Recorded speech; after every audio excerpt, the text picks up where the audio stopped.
Hey everyone, welcome back to another horror movie or whatever movie review that we feel like doing this week. It's my turn this week. Couldn't find a single film that was piquing my interest, despite how many there are. A on DVD in our collection, B on Netflix and other streaming sites. We stumbled across this little Italian horror film we found on Netflix. We watched it in the dub because we're scum. Because apparently watching with a dub is the worst thing you can do when it comes to a film, but when you're reviewing it and you've got to type, you ain't got time to be looking at the subtitles as well as doing it. So today we're reviewing a classic horror story.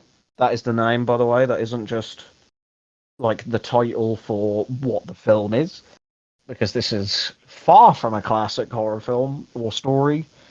It's definitely a film. No wordplay intended. Spoiler alert. I'll get that out of the way nice and early before I start making jokes that I know I'm going to regret without addressing spoilers. So yeah, we've got a classic horror story today. Uh, it's definitely I don't know where to begin with the film, but it was written and directed by Robert DeFeo and Paolo Strapoli. There are a few other people who also wrote the film as well. Lucio Bassana, David Bellini, and Milo Tassone. I do apologise if I'm butchering anyone's names. Um, Emilia's here as well, by the way. I forgot to address because, of course. Yeah, I was gonna sit there and say I was waiting for you and you didn't like intro. Yeah, usually I would say, but I'm so hell bent on getting this review done because of how I feel about it. I can spoil the entire review and say that you're about to hear some harsh words, I think, from the both of us, really. You mean just you? Mainly just me, yeah. Because when you do ASMR you can't really swear. This isn't ASMR. I know, but I'm just Swear all saying. you want, I You don't give a can't shit. really swear. I'm not a swearing woman. It's not in my language unless I'm off camera, in which case I swear Yeah. more than he does. So this was kind of bad, so we're gonna really butcher this one. Yeah. For Um, once, it's not just me butchering a film that she enjoys. This is a film that is going to be ripped apart for it's mainly the plot, because other than that, I genuinely enjoyed the film oh my god, everything until is like wrong Act with this Three. film. So like Act Three, everything was okay. Do you know how films work? So I do know, but do you also know that we were watching a film within a film? So that's fucking confusing. Thanks. Well, no, because it's Whoever wrote this. yeah. So yeah, that's the whole point. Is that this is disappointingly a film that is one of those. I want to call well, definitely with a fucking ending. How it's basically just a fourth wall breaking film that the execution was very shoddy. I would like to point out as well, this wasn't a British film, so it's the first film we've done No. that is, I believe this is Italian. This is, as I said in the up at the top at the start of the video, at the start of the review. This is an Italian horror film. It's a modern horror film, so it's not a classic, even though it likes to say it is in the fucking title. Uh, Sorry, the cat is screaming. We're currently sat in a different position than we usually are, by the way. Silver has decided that he wants to take up the entire spot we usually are at. So thanks to that. Thanks for that, buddy. Yeah, this is our first quote unquote foreign film. I mean, I don't think we've really covered a film that's British per se. British. Well, Triangle was technically meant to be British, but it wasn't filmed. Triangle was basically funded by the National Lottery, as it said at the front, at the beginning during like the titles, but it ended up just being like an American and one Australian cast. I think so, anyway. Yeah. Anyway, so yeah, this is our non-Western film, we'll say. It's not made by the US or the UK. That was a lot of explaining for nothing that really matters. It's an Italian film. It's an Italian cast, except for one guy, which was weird, really jarring. But we'll get straight into it. which I say every video, and then I say we get straight into it about 5 times. We'll try not to be. Yeah, I'll try not to have an hour-long intro. So let's get right into it. So we have our cold open, which I love because it's just an excuse for violence. But I mean, hey ho, film like this, you're kind of expecting it. I want to say very quickly. Another little side note: this movie in the Netflix description, it had like because sometimes it has a little like award or a little like thing about some of the cast. It said it's a cabin in the woods meets oh fucking hell, Midsummer.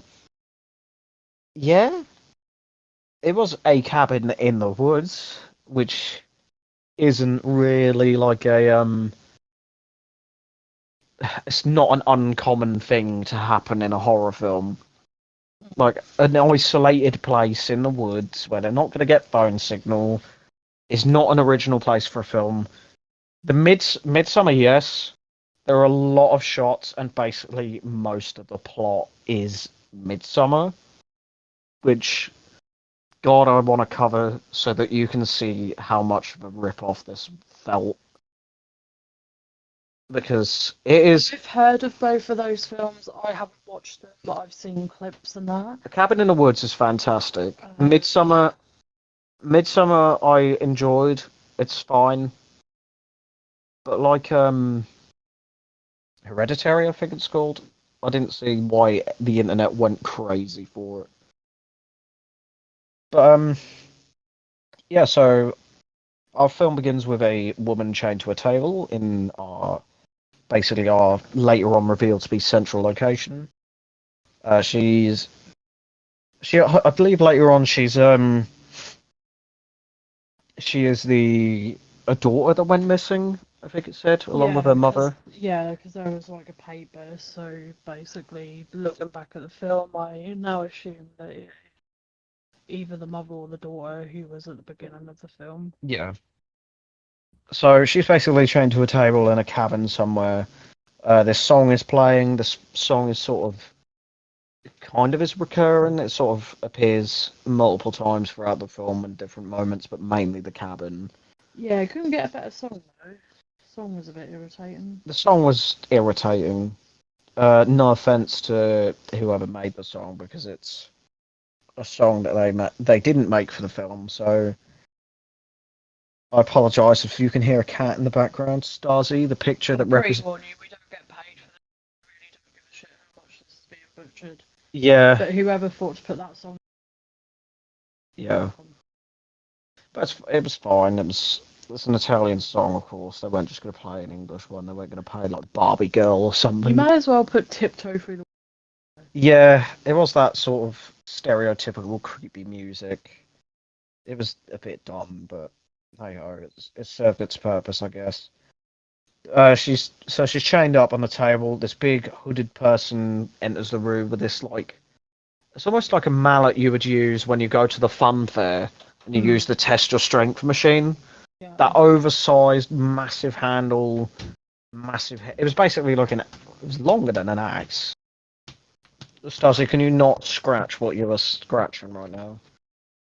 That's so loud, I can hear it when I go to bed.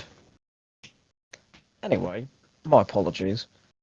He enters. He brings the mallet up in the air, swings it down, and we cut away from it, which is fine. It's not, as I say, not an uncommon thing for movies to do to have your cold open end and a cut to black. But all right then. Oh, now that I think about it, it doesn't make sense. Yeah, we're basically kind of confused after watching this. As we said at the top, this is revealed later on. My massive disappointment and anger that this is a film within a film. So how does that explain that woman that dies at the start then? It doesn't really explain it at all. I don't know. I just feel like the film was confusing, and as a viewer, don't leave your viewers confused. No, It's really not good. but This reveal that everything that happens to our protagonist, which I'll get into in a moment because she's literally in the next scene, is revealed to be a film made by another character who, again, we'll get into it. But this woman dying at the start of the film doesn't make sense. Because the whole point is that the director, who's also a star in it, he's making a film about these people dying. So this woman at the start is completely unrelated. Like he's making this, but also he is generally like kidnapping people and actually torturing and killing them. Well, yeah, he's making a film about murdering people where he does actually murder people, and he does use that as basically he basically uses that as an excuse. Yeah. Like later on, he's like, "This is what people want: is people to actually be dead, like in their films where people are being killed." Which is dumb, and I know there's probably a weird fucking audience out there that would listen to that. But, you know, do what you must. But that is a bit much. So, once the mount comes down and it cuts to black, we now have an RV heading down the road, which is carrying our group of victims, really, let's be honest. Yeah. Apart from obviously the final girl, who is no, she's a victim as well. But what I'm saying. No, I mean our dead meat. They're just going to show up and die. It's basically our cannon fodder plus our protagonist.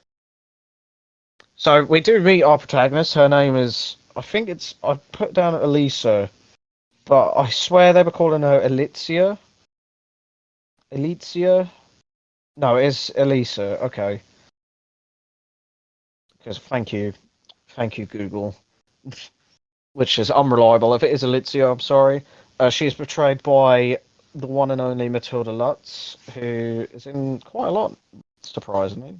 I say surprisingly. She's in for an Italian actress. I believe she's Italian.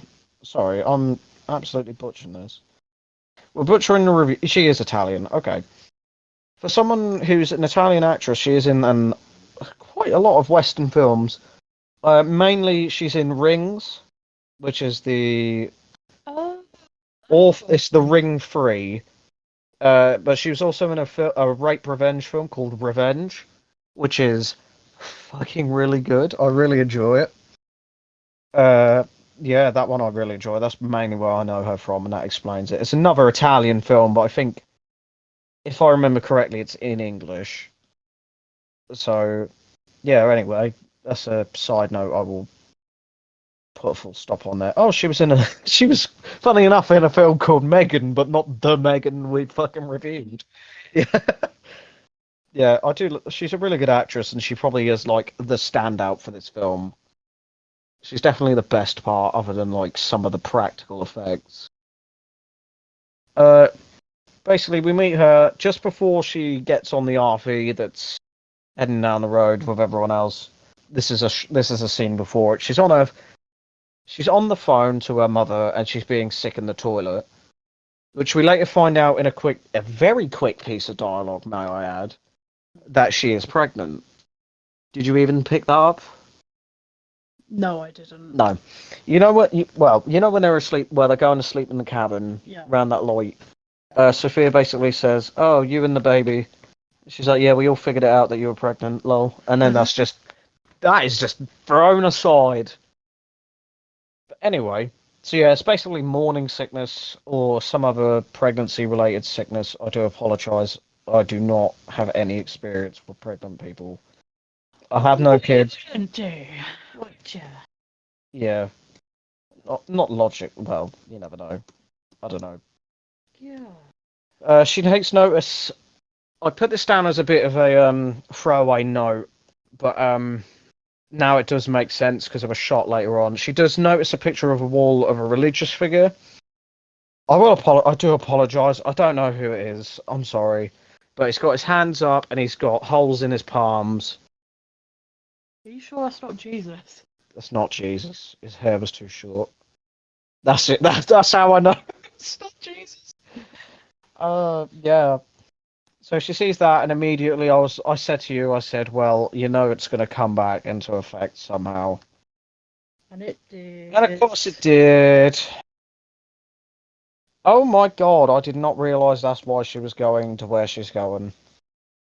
Thanks Wikipedia for clarifying that she was going in the carpooling to get an abortion. Oh, lovely. I did not know that. The film did not state that, as far as I'm aware. Thanks for that. Jesus. So she eventually the RV pulls up, honks the horn, and sorry, I keep pressing the wrong button. Your keyboard on here is too small. You've got tiny little keyboards for my fat sausage fingers. So, da da da da. Yeah. So we then cut to inside the RV where we get to meet the fantastic Fabrizio. Oh, We God. knew he was creepy from the start. We knew he was creepy from the start, and unfortunately, he is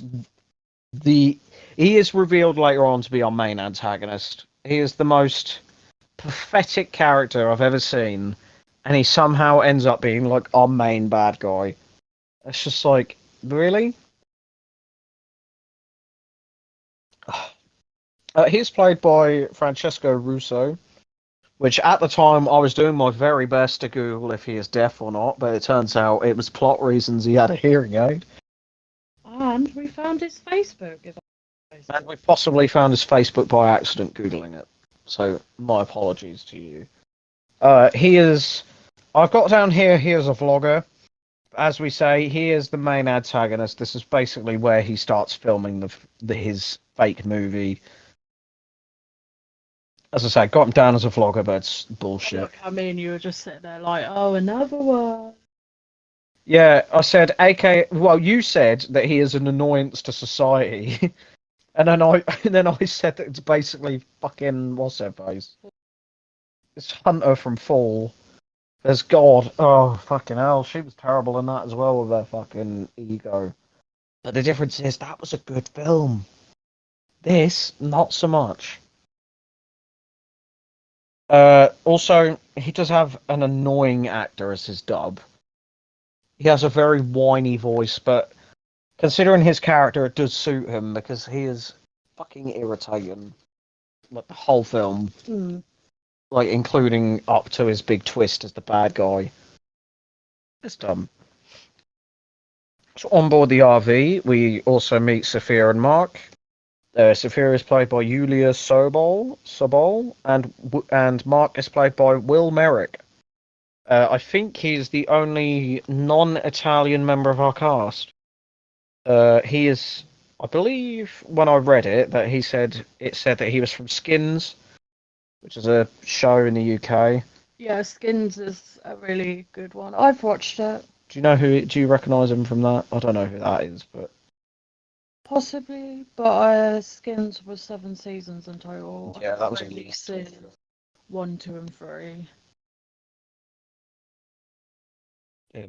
Yeah, I recognise him now. Oh, you recognise him now, yeah. Anyway, yeah, he was in a British TV show called. Was it a British? I haven't seen it. Yes, it was a British one. Yeah. British. Yeah. Done by the BBC. Yeah. Sophia and Mark are engaged. Don't know why I wrote that down. Plays into no effect later on. I'm looking back at this and I'm like, we meet a character named Ricardo who I thought was going to be a secret antagonist, but he is not. I literally have quote. We meet suspicious ass Ricardo, who's played by Peppino Mazzata. And I put apparently a doctor, totally not evil. He totally wasn't evil. He looks sketchy though. He is sketchy, and he wants nothing to do with Fabrizio's bullshit. So Mark conveniently finds beer, and he does basically pressure release her into drinking because she doesn't want to, because obviously she has a baby, but she still does, which is stupid, even if she does want an abortion. But we won't do that. So as they're driving along the road, they pass a billboard for a brand of milk, which is interesting to be just advertising in the middle of fucking nowhere. It was really creepy because the eyes and the mouth was all like scribbled out in black, which I was like, well, this is creepy. Yeah, so all the like models on the picture have had their eyes and their mouths cut out. Get it? Because people have that happen to them later in the film. Excuse me. Again. Elisa then looks at a newspaper that has an article about a mother and daughter who are, which goes back to us talking about how we think that the lady from the opening is either the mother or the daughter. Excuse me again. I'm so gassy today.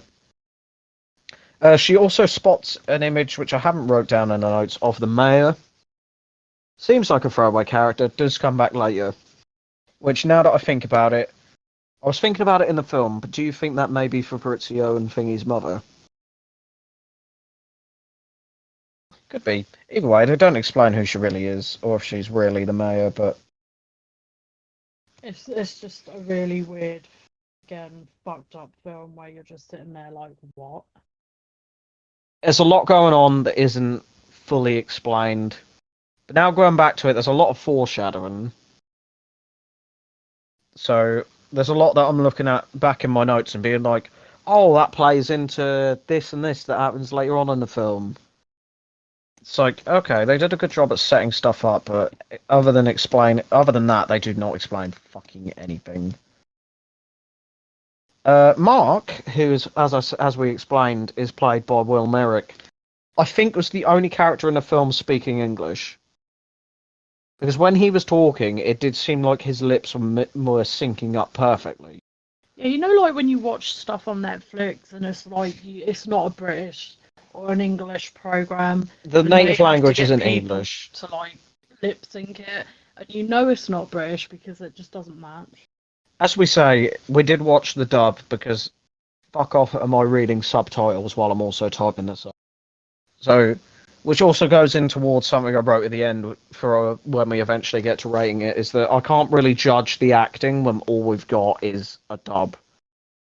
Because that's not fair on the actors who actually acted out the film, and someone had to come in a studio and say it to them. Yeah, as I say, he does seem to be the only one speaking English that isn't in the dub, because his lips sync up almost perfectly. But if they redubbed his voice, that is dumb. If they dubbed his voice over, even though he was speaking English in the film, that's pointless. That would be stupid. It's such a waste of money. But yeah, he is an English actor. His character is British as well, and he seems to actually be speaking English in the film.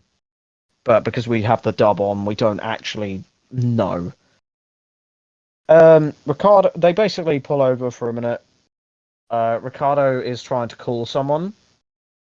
I think he's trying to get to his fam. Oh, I wrote down what he was trying to do. He was trying to contact his wife because he did something, and she's denying him seeing access to their daughter. Yeah, which is a Ricardo, despite being a creepy bastard, was still pretty well written because he has his motives and why he gets angry later on and how he turns into a bit of an asshole. We'll get into that.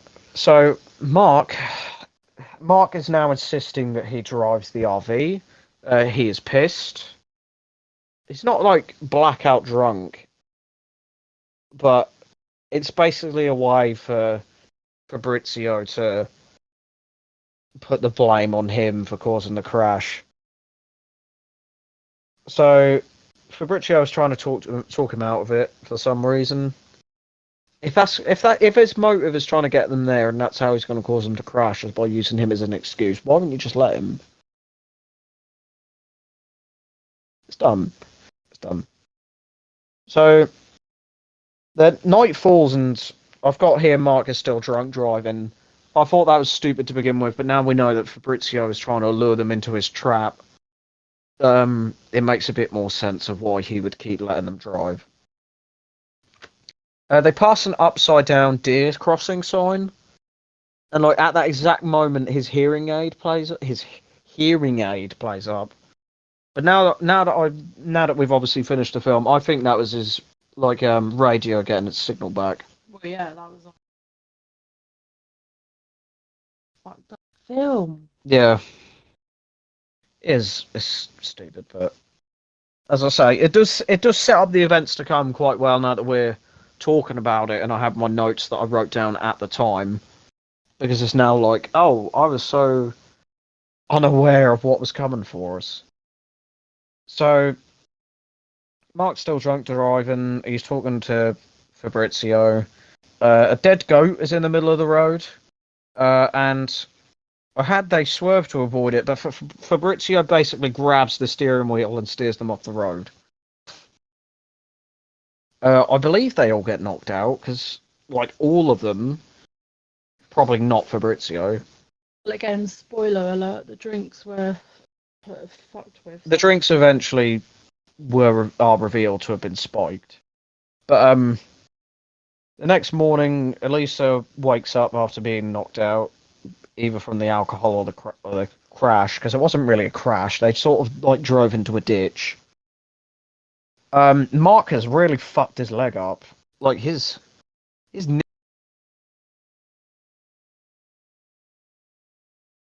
knee was like down the kneecap. That was horrible. It was horrible, but it doesn't make sense of the fact that it wasn't that big of a crash. So maybe it could have been Fabrizio fucking with him even more.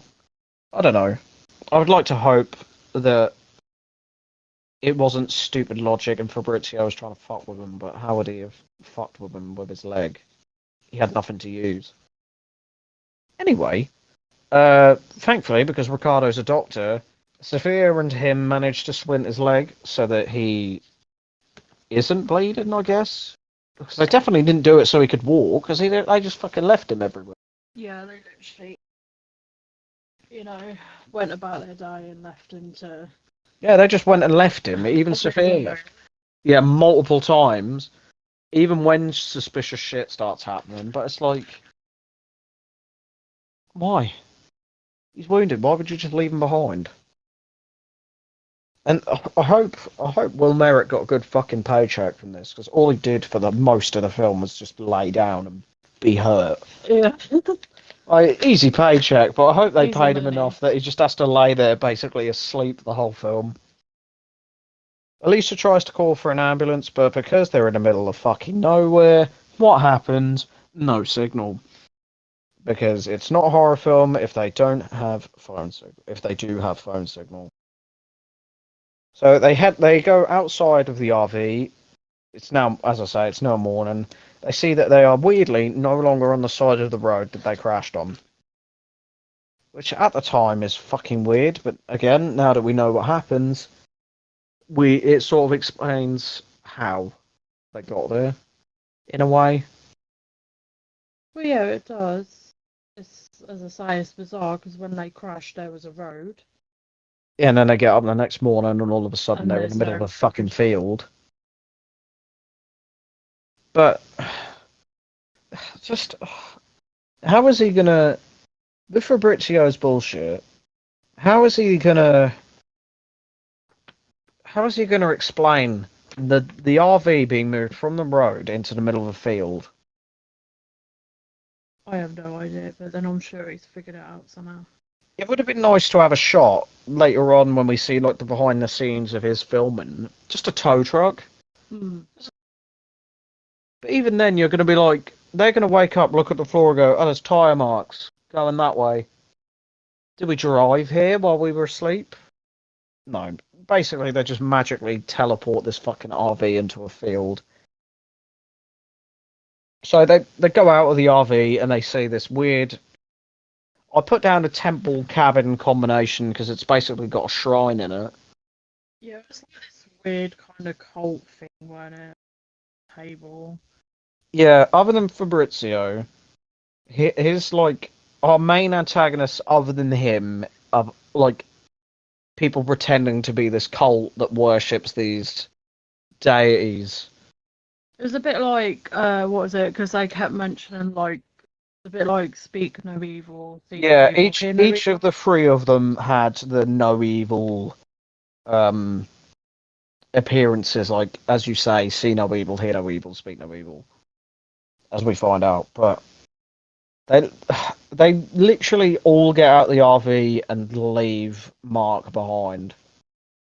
Which is the stupidest thing you can do. And then the girlfriend's like, The girlfriend, his fiance Sophia, later on just literally insists on leaving him behind. It's stupid. Like, why? Why would you write a character that's? They make a point of making her so in love with him. Like, 'cause they even point it out and stuff, but she's literally just willing to just leave him behind. I've put here they left Mark in the RV alone, which is never good, and it turns out to not be good later on. The building is empty, but it is our same one from the cold open with the woman. As of course Fabrizio's fabricating all of this shit.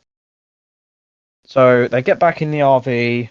They try to start it, but because of course it's a horror film, you gotta have no signal and you gotta have your vehicles not fucking work. There's got to be no way of escape and no way of anyone being able to call for help. Because, but when with horror films, especially things like Friday the 13th, whenever the police come, they are fucking useless.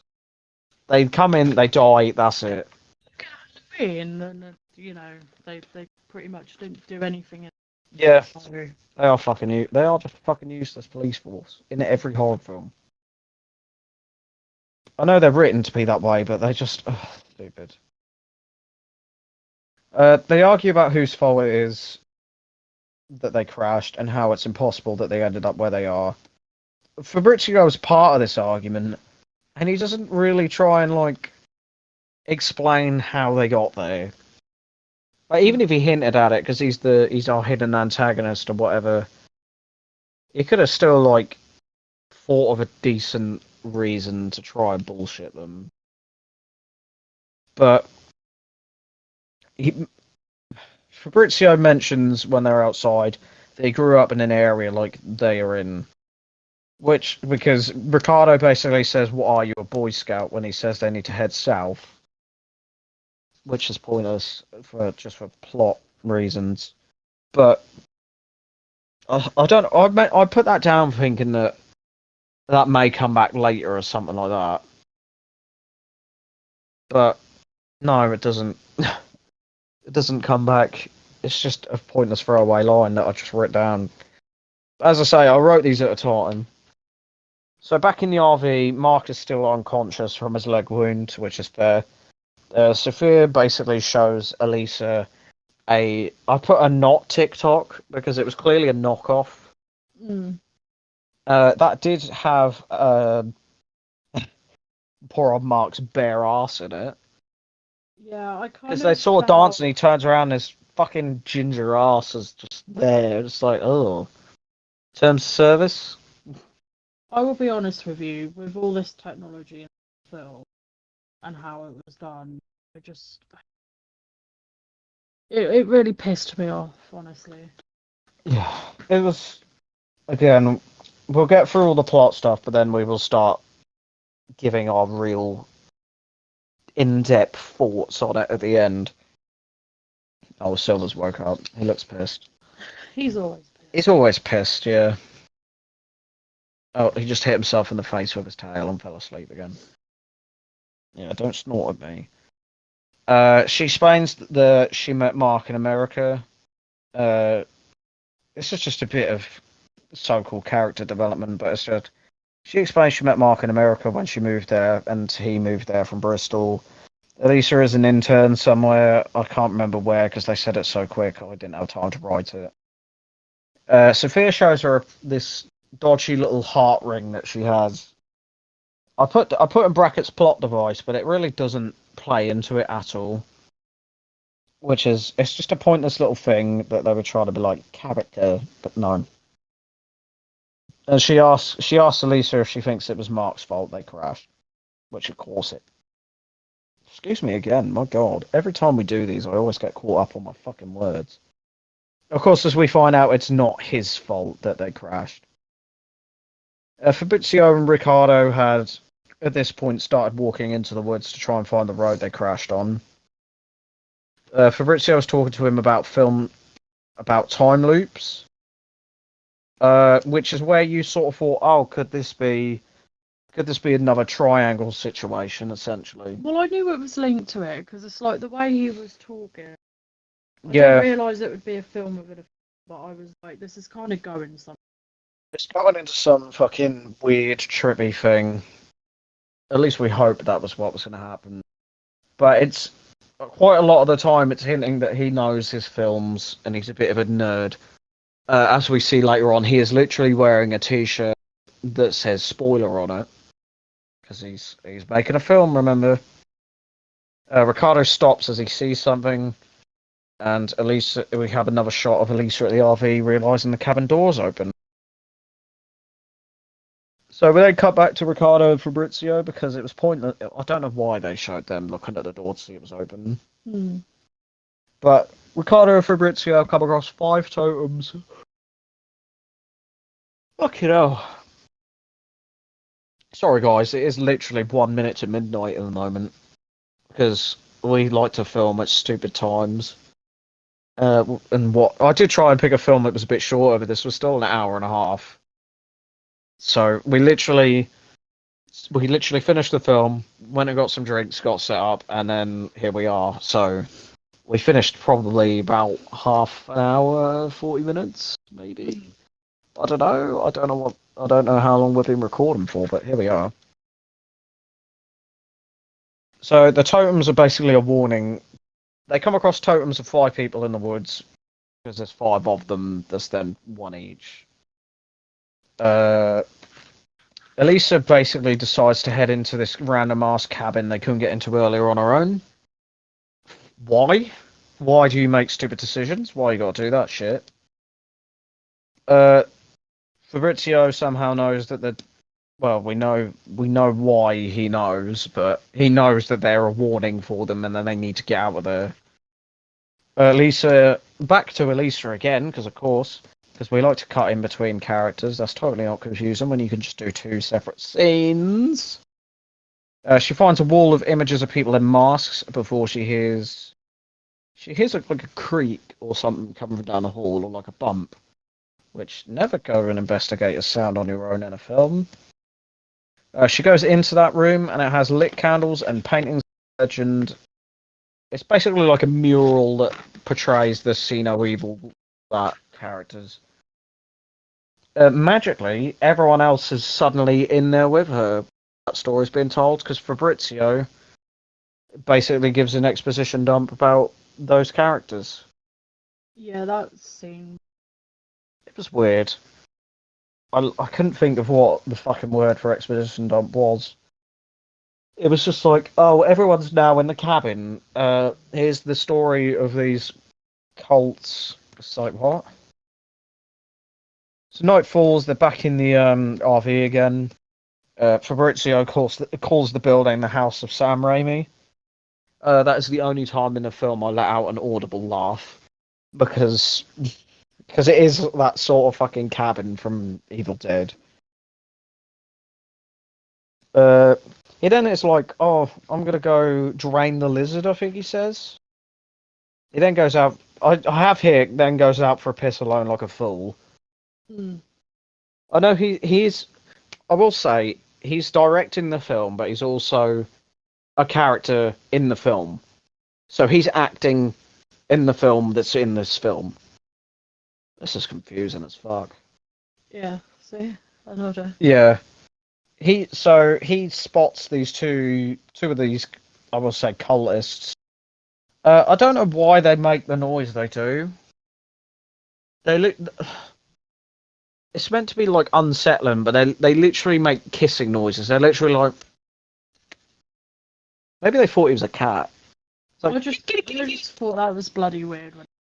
it was stupid. It wasn't creepy. It was just dumb. Ricardo at the RV is watching videos of his daughter and him on the phone, but he hears a scream which awakens the others that are in the RV with him. I've just pressed page down again. I don't know how that's near that. Sophia heads out to the cabin with Elisa, just leaving Mark behind yet again in the middle of the night with a scream. They find a trapdoor in the ceiling. Sophia decides to go up on her own, still being like, "Forget about Mark. I've got to go up here." Which you would think she would be in on it. She's just like, "We need to move the plot forward. Forget about him." She's not. Fabrizio then returns and tells them that they need to leave. But he returns to the RV where Ricardo still is, telling them he needs to leave. So rather than just yelling at them to come outside and run, he decides to go into the cabin with Ricardo because obviously he's a bad man. So that now leaves Mark on his own again, which is an easy target, and unfortunately is an easy target now, as we find out shortly. In the attic, they find a girl whose tongue has been removed. Supposedly, again, spoiler alert, it's not. She is an actress as well. Sophia approaches the girl while Elisa heads to a window. Conveniently, she looks out the window as the light turns on. The red light, a big red light, basically blinds them. And these sirens, didn't they? And the sirens Horrible. is horrible. So the sirens go off. This big red light flashes. No, it doesn't flash. It just turns on. Sorry. They look out to find three masked men or women. I don't know. They're wearing a mask. Three masked figures. I've got masked people from every time until we find out they are cultists, but they are cultists. Supposed to be for this film. This film within the film. Oh, this just sounds so fucking dumb when I say it like that. That's like a film within a film is never usually a good idea. Except for this like low budget zombie film called One Cut of the Dead, which is literally it's a zombie film done in one single take. Wow. Yeah. It's impressive. I don't know if it is one take or if they use tricks to make it to hide the cuts. But yeah, that's something I will tell you about once we finish. Went on a tangent, forgot what I was on about. Yeah, looks out and finds these cultists dragging Mark outside because they left him behind, because of course they did. Mark is then dragged into the cabin. This is when the gore starts coming in. This is when people start dying. So, if you didn't think this was a gory film up until now, because no one's dead yet, probably wouldn't watch it if you don't like it. If you don't like it, watch it anyway. Well, don't watch it because it's crap. But mainly watch it for the practical effects, really, because they are really good. But other than that, it's a bit shit. So they drag him onto the table like the woman was in the opening. They play that fucking song again, which it's terrible. It's not even a spooky song. It's just dumb. They literally have this like really old torture device that they use on him. Oh yeah, it's brutal, but we'll get to that. He has his ankles broken first with the same mallet that was used to kill the woman in a cold open. That is horrible enough to begin with, but then they put this contraption over his head that lowers two spikes. They halt it right above his eyes, and then they keep turning it, and it stabs him in the fucking head. You think, oh, that's unfortunate. What more can they do to him? And then they keep going until you just hear the splat, and then he's clearly fucking dead. Yeah, so first victim of the film is Mark, technically first main character, I suppose. Fucking hell, that was brutal. The three cultists that are in there with him just drag his corpse outside before shutting the light and the siren off.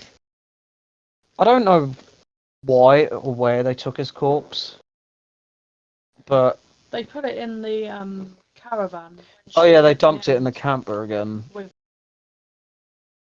with the others, yeah, who die. Sophia is shown to be fucking traumatized for about 5 minutes, may I add.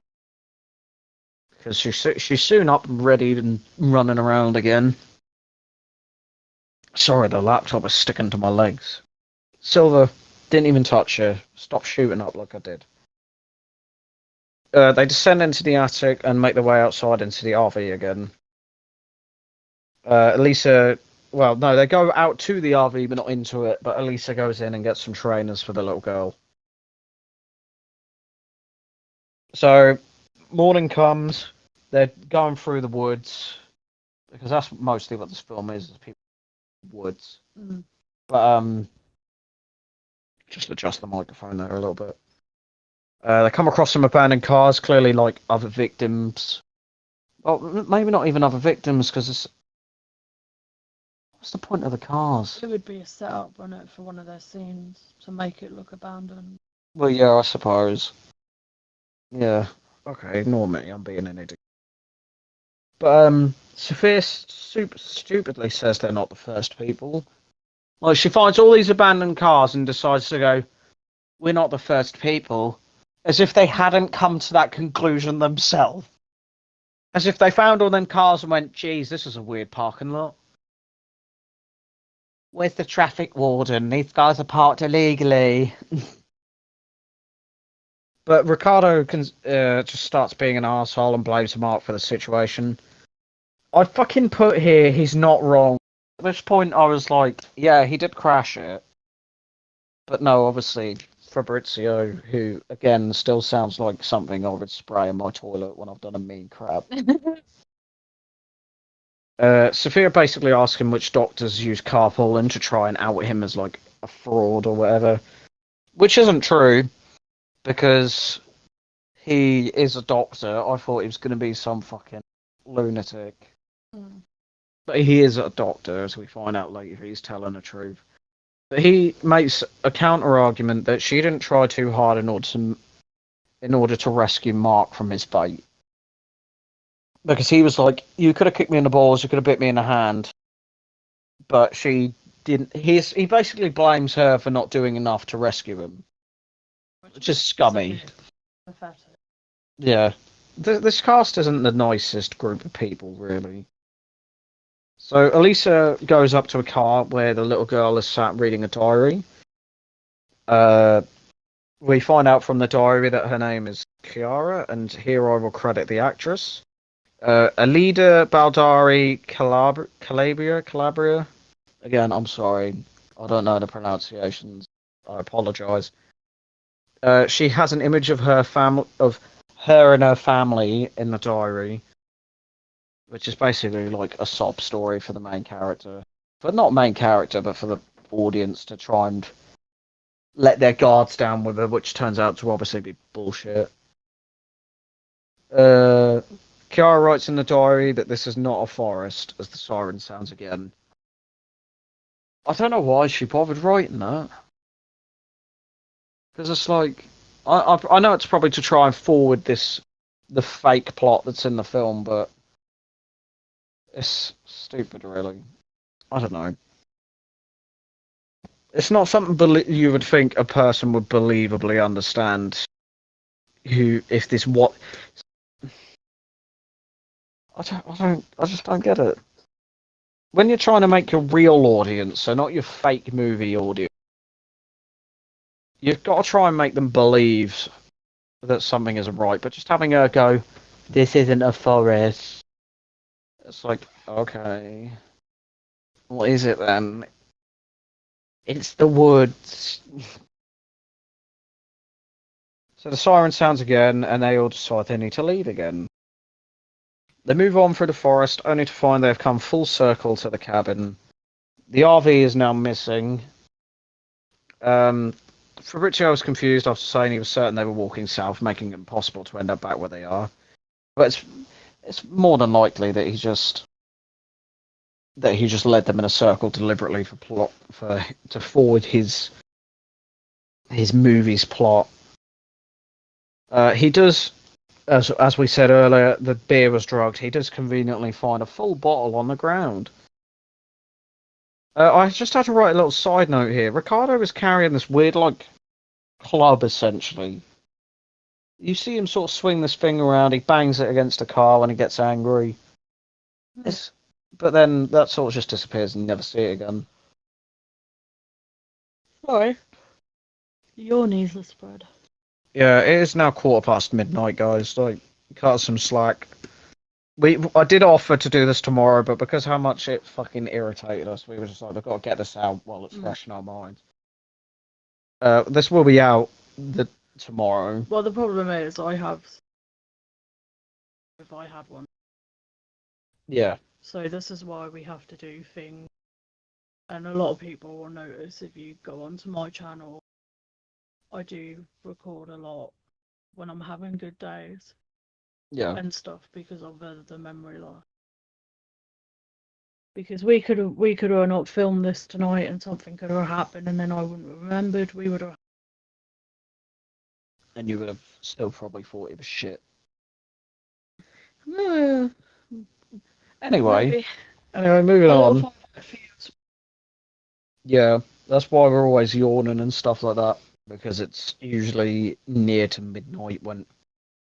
Usually, sometimes it's when we finish, it's near to midnight, depending on like dinner or anything. But tonight we just. Well, the film was about an hour and a half long, so we probably we started a bit too late, really. But we were busy.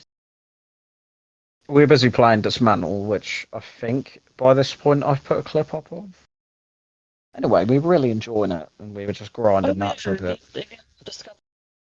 Not really a game and play it, so we'll keep you hooked. Yeah, weirdly, that's a game I never thought you would enjoy. Still do. You have. Anyway, shall we go back to the actual review now? Yeah. So I think I've pressed the button again. No. So he finds, obviously, Fabrizio finds the full bottle of beer, which is drugged. But you don't know that yet. They go into the cabin once again, because they're like, I'd rather be in there than out here. Okay, the murder cabin.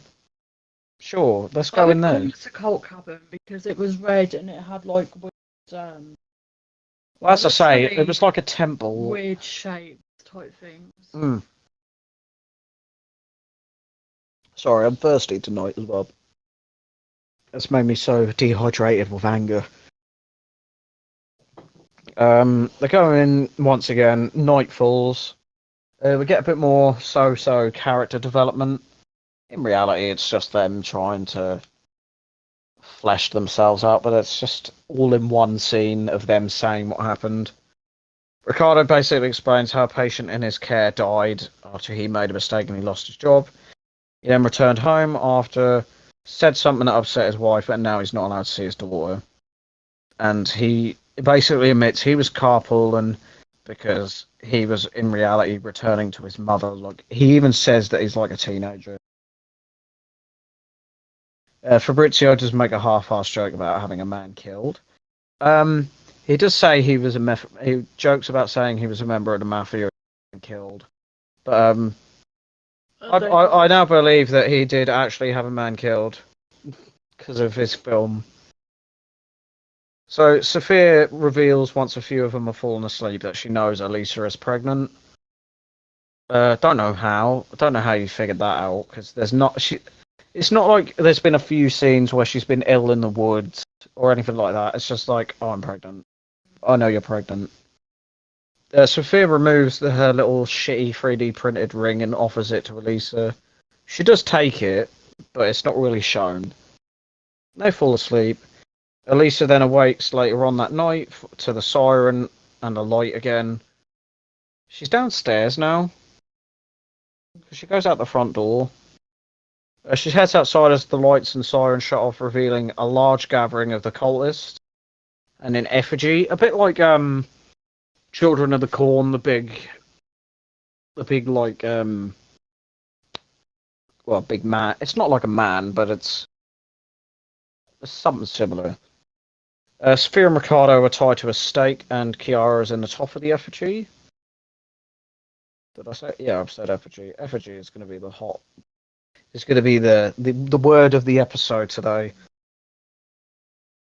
Elisa is dragged back indoors by Fabrizio. Well, he does like tackle her essentially. And the cult then turns back to the effigy and they make their kissing noises again. Stupid. Two of these bigger, like, cultists wearing the See No Evil masks come up, approaches Sophia and Ricardo. They stab out an eye from each of them. Brutally. It's shot from behind, but there are shots of, like, the eyes being pulled out after. It's basically so that they can make a face using Kiara's tongue and their eyes. It does look a bit dumb when it shows you it. It's graphic and horrible. Yeah. So the cult begins to ring these little bells they have with them. Around their necks. Around their necks. The face that was made of the parts of body is lifted up to where Kiara is, because Kiara's basically in the head where the face would go. The two cultists then decide to they slit Ricardo and Sophia's throats. Very quickly, they're both just dead. Like, just very throwaway. Elisa and Fabrizio embrace. That's a posh word for cuddle. It's basically, this is just before Fabrizio is outed as our antagonist. But he's like, "Can I hug you?" And he cries. It's basically his big sad Oscar moment. That's when she realises he's a bit of a creep as well. Yeah, she spots the bottle in the. Yeah, that was creepy. Other than the fact that he's clearly doing it for like an Oscar. She finds out that Fabrizio had drugged them using the beer bottle that's on the floor. Because she realised that he didn't drink any. So she's like, something's wrong with it. He does persuade her into believing that he's not a bad guy again, which is dumb.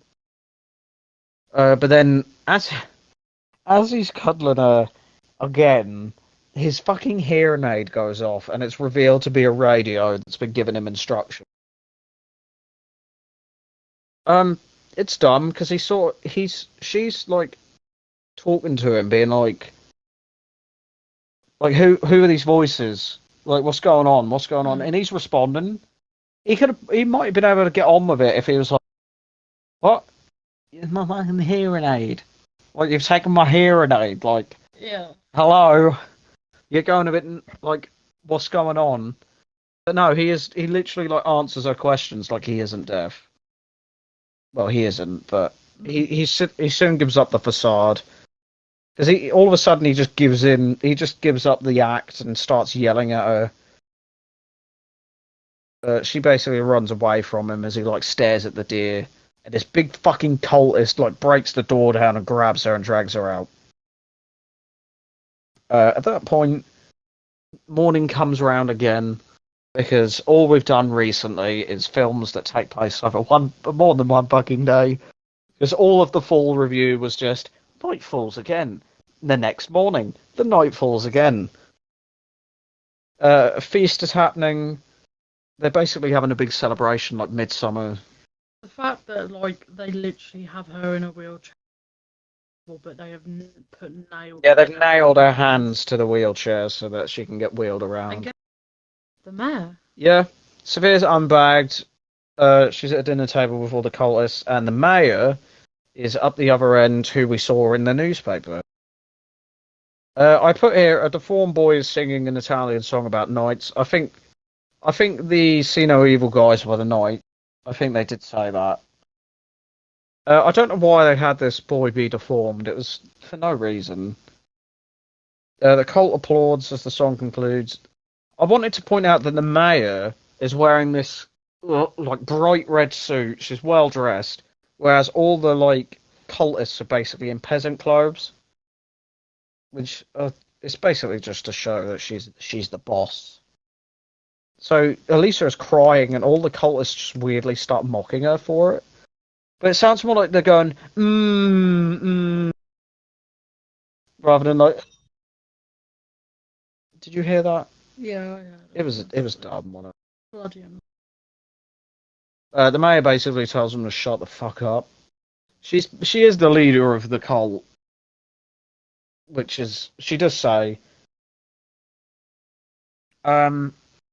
She says that Elisa is the most precious of them all and states that if she doesn't die, how can she look after? Which is like, Bit creepy. yeah, I know it's because not long after this, the fake movie basically comes to an end because Elisa breaks out with it. But they're setting up this in-movie plot for the in-movie plot. But then once the Elisa sort of gives breaks out of it, it's sort of just thrown out the fucking window. Because it's like she's like, "You are very precious, and if you don't die, my cult will die." And then it's just like, oh, oh, so much for that. It's a film in a film. What? It's dark. Oh, that's what bothers me because I was kind of enjoying it. Elisa is crying out for help as police arrive. Like this shitty little Fiat 126. No, it is a piece of shit car. I'll just show you what a Fiat 126 is because it is exactly what that was. Oh, that's an end. Was it not?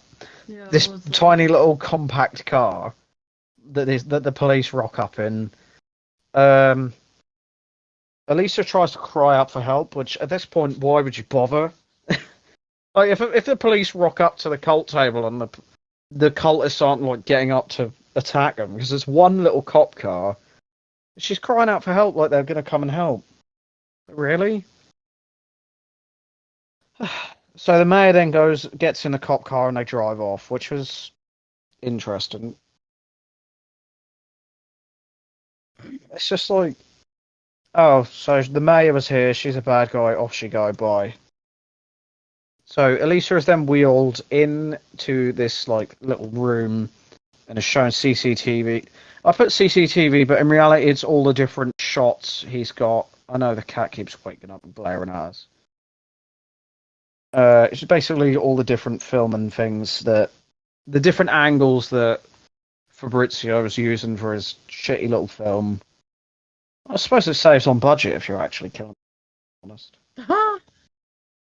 With cameras all over the areas, including the art, the totems. And Fabrizio appears on the screens. All the screens cut out from. Can you stop? Oh. Oh. He basically reveals he filmed everything and refuses to elaborate to what happened to Chiara. He's no spoilers. He says that what he does is make horror movies. Elisa just laughs and mocks him. She clearly bruises his fucking ego. This is the point where I was beginning to get fucked off.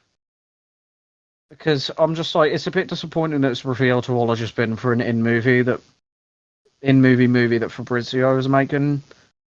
Because it's just as dumb as ending your film being it was all just a dream. Because it's such a letdown when you've got this. I know it was basically a knockoff of Midsummer, but I was not loving it, but I was enjoying the campiness of it. But then it's all of a sudden it's oh, it's not real. Well, it is real, but it's not there is no cult. They're all just actors. Which, may I add, how were these actors so good that they didn't need a single extra take for anything? How did every single extra at that table that was making fun of her get that perfectly? How was everything he did perfect? I have no. Ugh, it's dumb. It irritates me. But it's a film within a film, right? So You're so far away that I didn't pick that up. it's a film within a film, so technically. I suppose. But Fabrizio makes a very stupid claim that the most requested form of content is watching people actually die. I suppose it's not the most requested form of content. Come on, you would literally be committing a crime. But I guess that's what Live Leak was made for. Have you ever been on Live Leak? Do you know what it is? No. Do you want to know? I kind of. Well, I've got to explain now because we've got to catch your reaction. It's literally a website where you can watch people die, like decapitations, run over by trains, Are you joking? No, I'm not joking. What, and this is legal? This is a fucking website that's on the internet.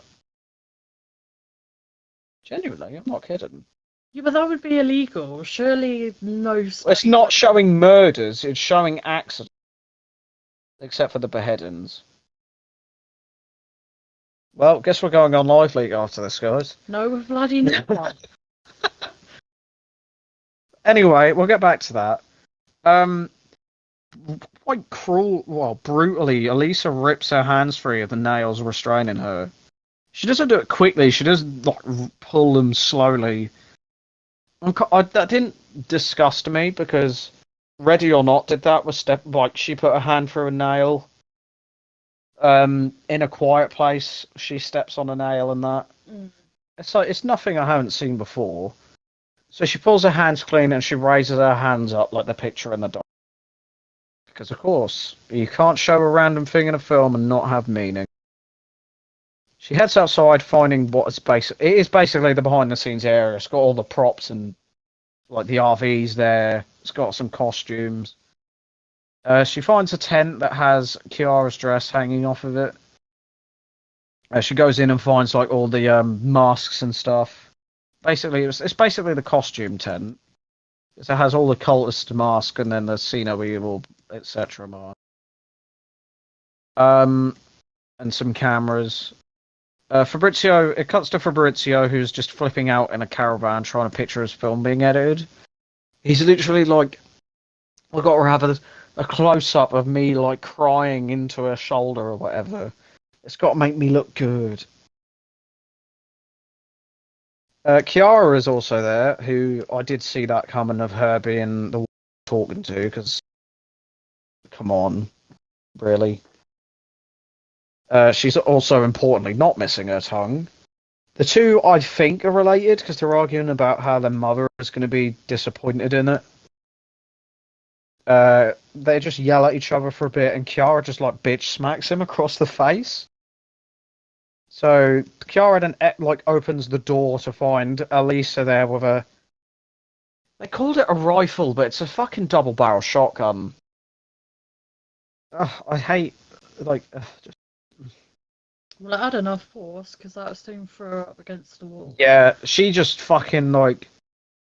She must have both barreled this fucking kid. Because if you don't know, a double barrel works by loading two shells into it, and then you can fire them both. Or you can fire just the one. Because no way in hell did she load just the one bullet. Because she blasts fucking Kiara, whose probably real name isn't Kiara. Fabrizio then goes out. She tries to pull the trigger, but then is out of bullets. So she must have just fired them both at her. She didn't think, oh, Fabrizio's probably in there. Better save that extra round to pop him. She tries to shoot him. I don't know what I have. She shoots. Oh no. She doesn't have the ammo to shoot Fabrizio because she has to reload, but she does get it in time and kneecaps him. It is shown that she's filming what's happening. Fabrizio's crawling away. She puts the gun to his head as he pleads for his life. He literally does the thing he did earlier where he's like, I'm scared.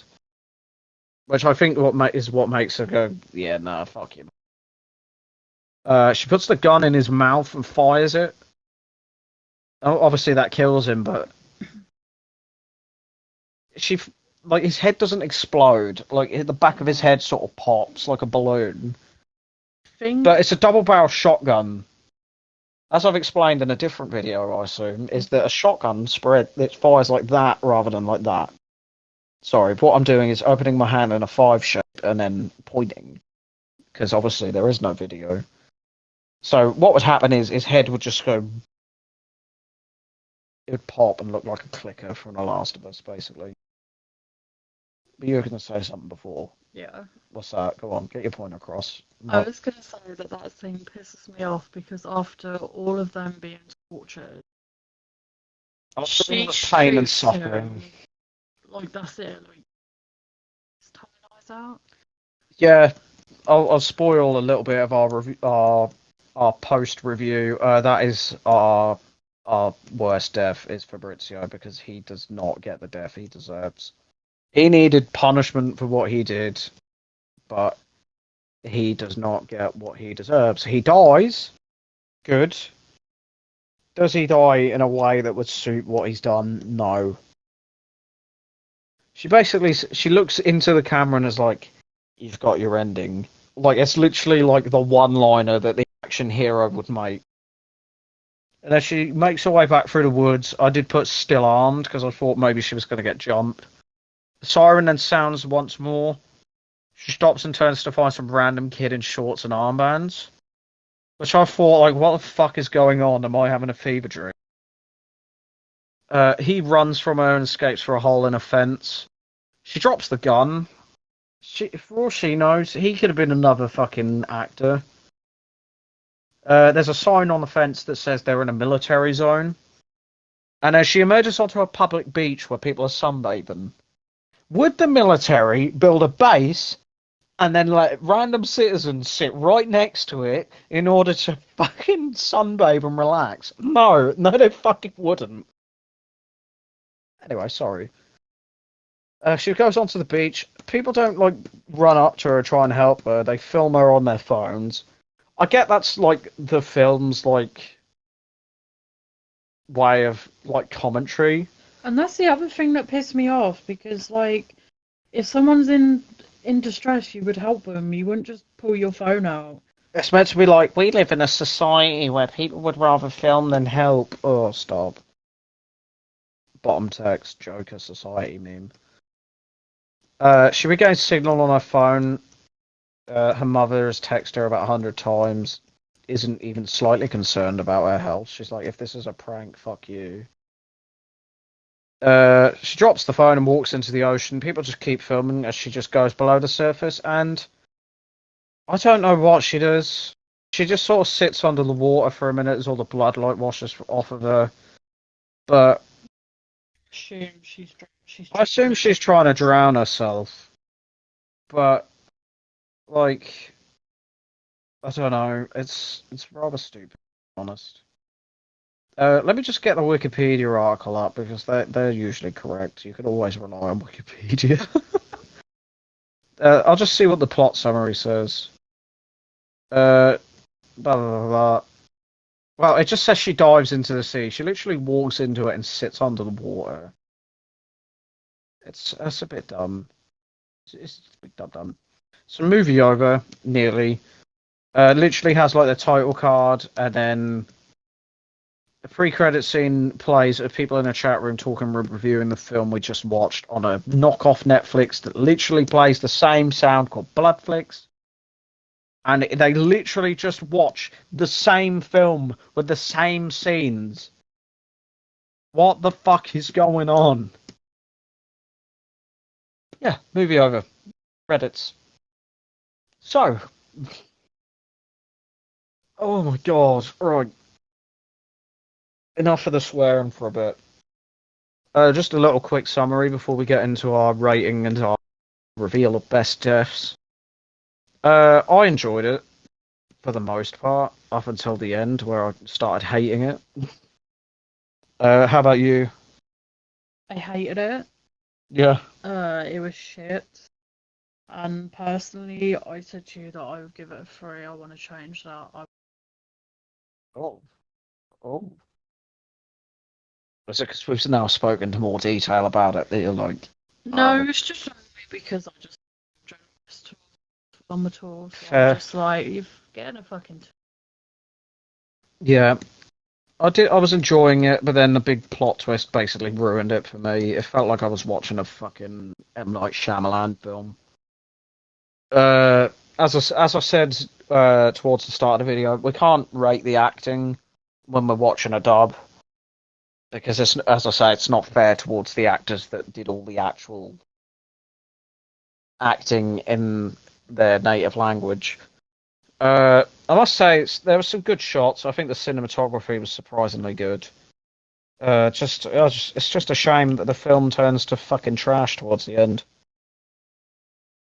So, we give out the usual awards when we come to a horror movie.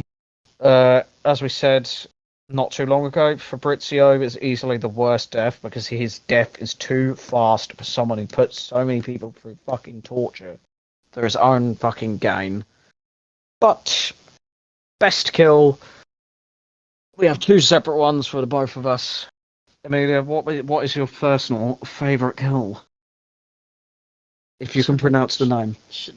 The little girl, Kiara, Yeah. we'll say, because I think that's how you pronounce it. Sorry, she's the. Yeah, she's a little brat. She's a little piece of shit. And mine, I put Mark, because his was brutal.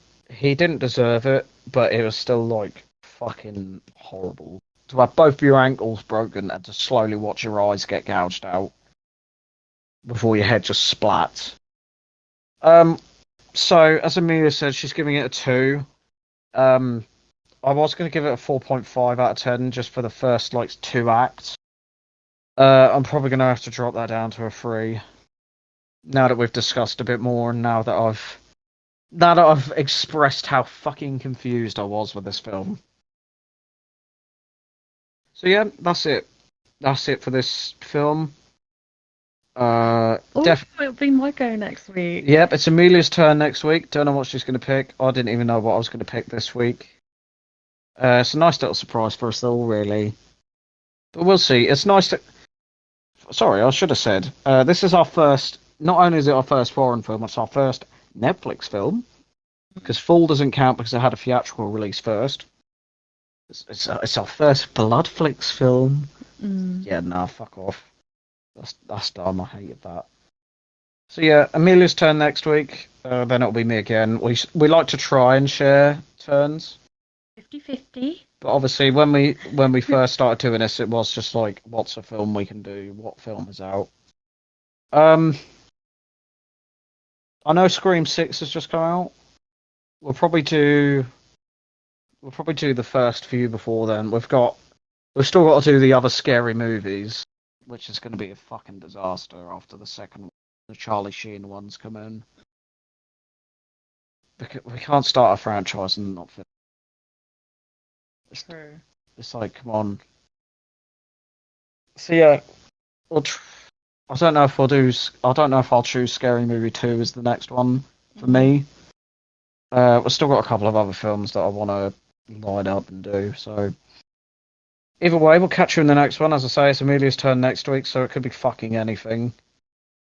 I don't know what else. There is possibly one that I think she might do, but we'll see. But either way, we'll catch you in the next one. I've been your sweary, miserable host, Mitchell, and I've been here with someone who doesn't know how to speak. She's had her tongue cut out, I think. I've been here with Amelia. Petal SMR, the Obsidian Nook, whatever one I link in the description, because of course I will. Before I forget, you can now find in the bottom of the description a link, well, above the hashtags, you can find a link to our letterboxd where you'll find where we placed this among the other films we've done. We've already decided before we've done this review, but whether or not we'll move it up or down, probably down, let's be real.